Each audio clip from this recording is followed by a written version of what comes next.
आखि जे तार सामुका हसर झरे मुकुता ओठ फूल पाखड़ा लागे से चांद टुकड़ा सपन रे आसे जाए निद भांगी चली जाए दिए ना के बेधरा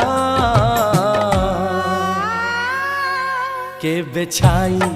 के बेखरा के बेछाई के बेखरा आखि जे तार सामुका हसर झरे मुकुता